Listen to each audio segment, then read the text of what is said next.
We've been following the markets. The response to this far less dramatic than earlier on when we were down close to 500 points. The Dow now surrendering about 171 points.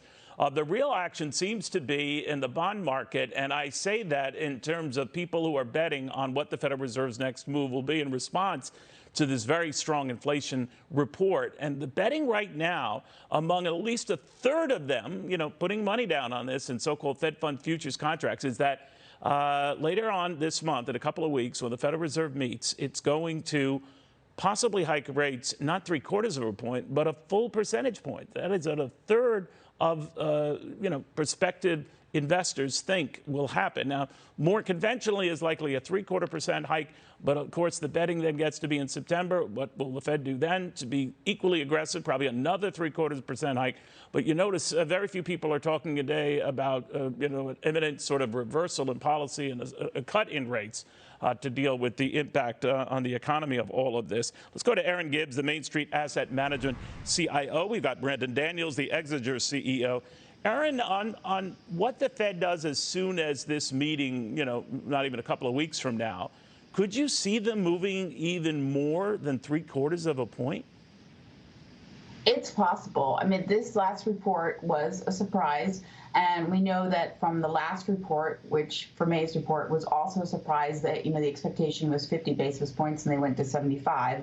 So it's not impossible. I think it's probably unlikely. They probably want to get to 75 bips to see if they can really slow down the economy before jumping into one. But I think they have to be thinking about it, and it's on the table. And the bond market is certainly considering that. We talked about this, you're quite right, this inverted yield curve, but we're getting more for your money on a 2-year note than a 10-year note right now. And I'm just wondering, Brandon, usually that presages a recession or a slowdown at a minimum. Where are you on this? Yeah, I think what you're saying is right.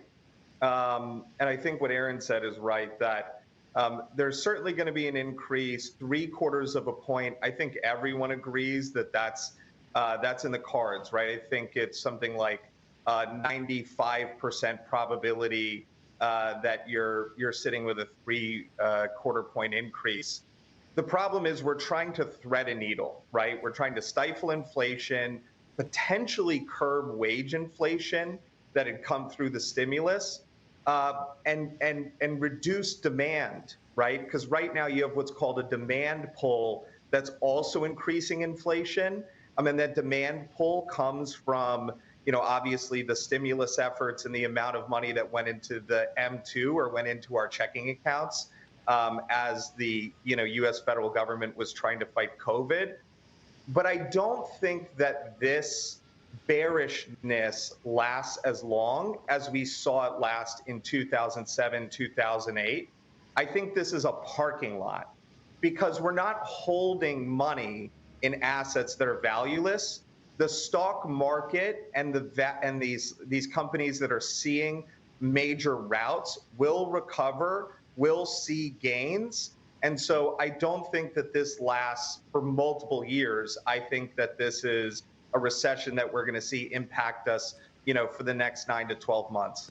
So another 9 to 12 months of where we are right now. Erin, if he's right on that, it confirms some sentiment numbers we're getting out of average folks. And I know the Federal Reserve, certainly Jerome Powell, pays a good deal of attention to such confidence numbers or the lack thereof, as does the White House. This perception that Americans now increasingly have that inflation is going to be sticking around a while. I guess the reason why both the White House and the Fed would worry about that is then people start acting out their fears or pessimism and they dial things back.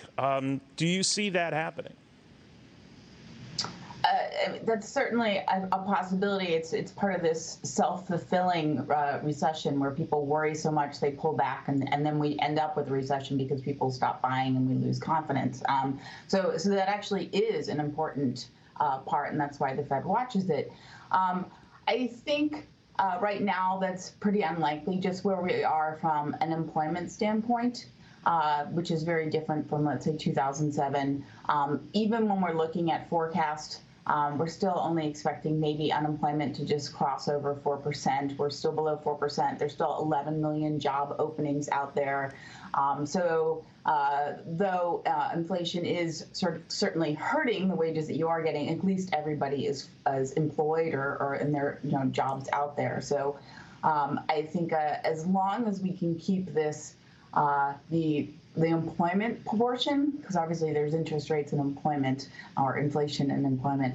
As long as we can keep that employment going, we can avoid, a really deep type of recession. All right, guys, I want to thank you both very, very much. Keeping on top of a number of events.